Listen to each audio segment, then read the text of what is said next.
Bonjour à tous. Dans les derniers cours qu'on a fait, on a exposé une Gemara dans laquelle on voyait l'expression du sheker. C'est-à-dire que on a un moment dans notre vie, des questions, des problèmes, des choses qu'on ne comprend pas. Le monde il est un peu obscur. Alors on a tendance à ne pas voir les choses telles que les textes ou tels que la Torah voudrait qu'on les voit. Et donc on va avoir une tendance à exprimer des choses qui sont un peu contradictoires.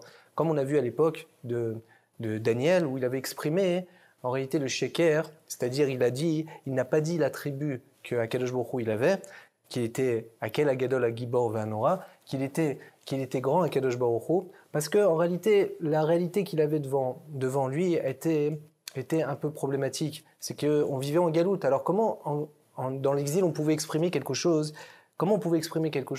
qui était tellement contradictoire? Donc il a préféré s'abstenir. Et après est venue une époque où on a ramené en réalité ces paroles-là et on a dit au contraire, il y a une grandeur d'Akadosh Baruch Hu de pouvoir retenir et de ne pas pouvoir punir les mécréants.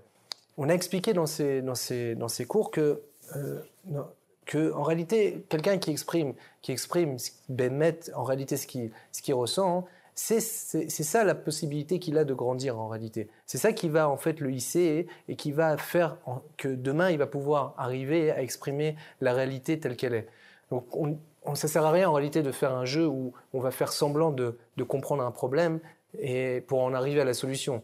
C'est pour ça que dans tous les textes qu'on a aujourd'hui dans le Talmud, on a beaucoup ce système de questions-réponses. On pose une question et on répond. Mais la question, qu'est-ce qu'elle vient faire exactement? La question, elle vient quelque part m'interpeller pour que moi, j'exprime ce que je ressens, que j'exprime vraiment la problématique. Et à ce moment-là, j'arrive à une solution. Et quand je comprends la solution, elle prend une ampleur complètement différente. Cependant, il y a une réalité où la question, elle est tellement problématique qu'elle reste et qu'elle s'étend à ne plus en finir. Ou par exemple, comme un exil qui est le nôtre, qui dure 2000 ans. C'est des questions ou des souffrances qui peuvent durer très longtemps et on est un petit peu tout le temps dans l'obscurité, donc c'est un petit peu difficile.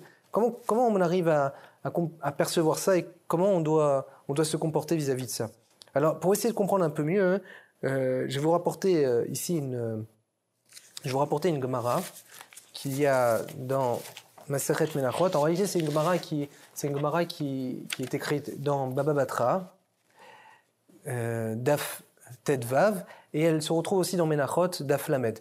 Mais comme il y a pas mal de différentes versions du texte, alors je vais vous lire ce qui a marqué dans Menachot. Netanya Vayamot Sham Moshe Eved Hashem. Moshe, il y a marqué dans le pasuk, dans le verset de la Torah, il y a marqué que Moshe, il est mort Eretz Moav. Et la Gemara, elle dit Efshar Moshe Chai Vekatav Vayamot Sham Moshe. Est-ce que c'est possible que Moshe il soit vivant et il écrit Vayamot Sham Moshe? C'est-à-dire, comment c'est possible qu'il écrive ça alors que lui-même il est vivant? C'est un peu contradictoire. Et là, Atkan Katav Moshe, Mekan Ve'elar Katav Yehoshua ben Nun.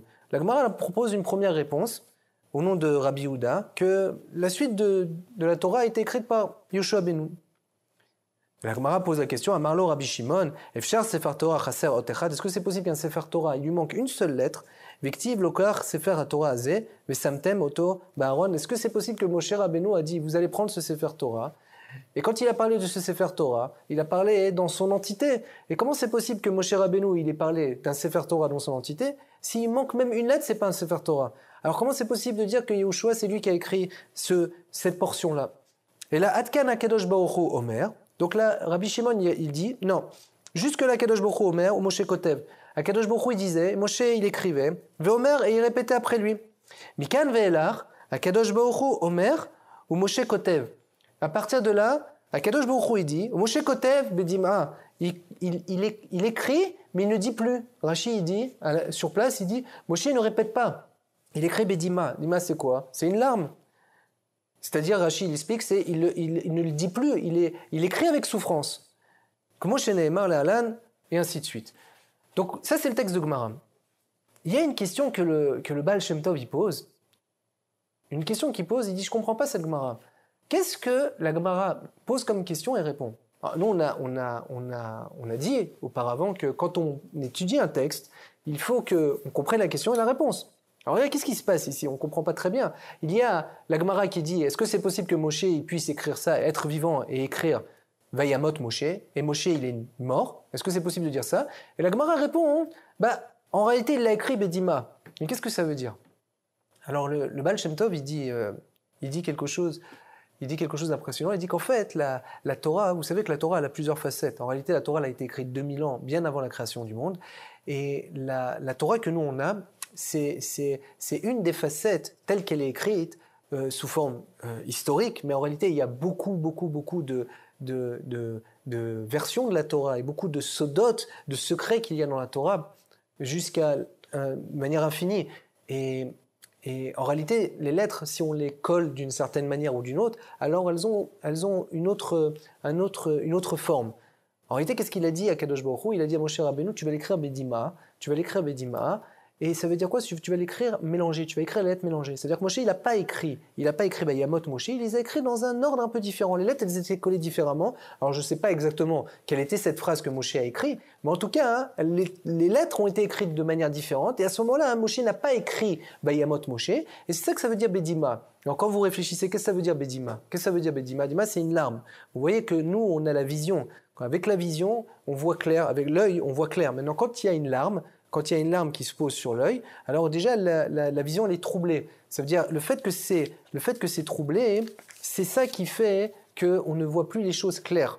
Donc en fait, Akadosh Baruch Hu, c'est ce qu'il a dit à Moshe Rabbeinu. Il a dit tu vas écrire les lettres Be'irvuvia, tu vas les coller, tu vas les mélanger, et ainsi le texte va être écrit. Et donc à ce moment-là, il n'y aura plus de problème de comprendre que Moshe a écrit un Sefer Torah qui est entier. Qu'est-ce que nous on apprend de là?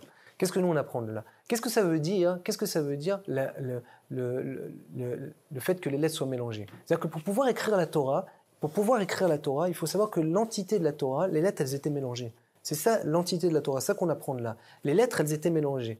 Qu'est-ce que ça veut dire? Ça veut dire qu'on est dans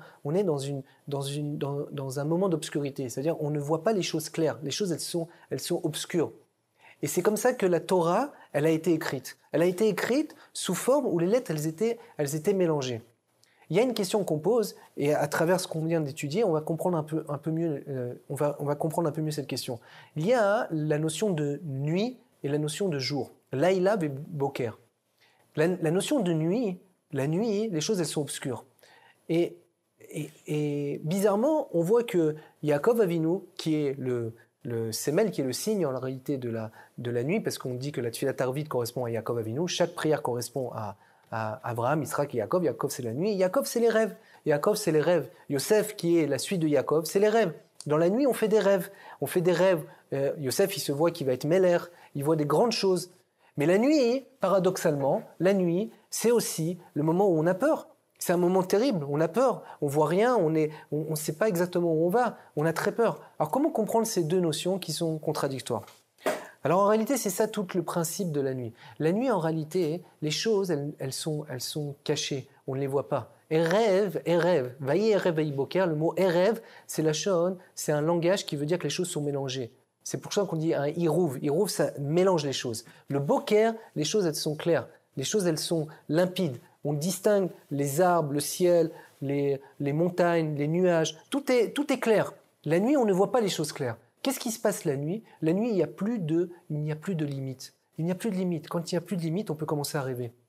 Quand il n'y a plus de limites, on peut commencer à rêver. C'est ça la force de l'obscurité. L'obscurité, quelque part, ça nous donne la possibilité de sortir des limites. Mais d'un autre côté, on ne sait pas où on va. Donc en fait, il y a un paradoxe. Mais ce paradoxe, il vient du même point. En réalité, il vient du même endroit. Le fait qu'il n'y a plus de limites, le fait que les choses, elles sont un petit peu obscures, c'est ça qui me permet en réalité de grandir. On ne peut pas grandir quand on n'a que des limites. Quand on n'est que dans les limites, alors à ce moment-là, on n'a plus la possibilité de se développer. Donc des fois, c'est vrai que la problématique, elle peut durer des fois très longtemps. Des fois, on reste sur des questions pendant 20 ans. Pendant 20 ans, on a une question. Mais ces questions-là, elles sont tellement enrichissantes parce qu'elles nous donnent la possibilité de grandir de manière illimitée. Mais une fois qu'on arrive à quelque chose de clair et de limité et de clairvoyant, qu'on n'a plus de problème, on sait où se situe chaque chose. Alors oui, il y a une grande simra, il y a une grande joie parce qu'on voit les choses. Mais d'un autre côté, ça y est, c'est fini. on n'a plus la possibilité de grandir. Vous comprenez? C'est ça qu'on apprend de là. Donc on essaiera de développer encore un peu plus ces notions-là dans d'autres shiurim. Je vous remercie beaucoup et je vous dis à très bientôt.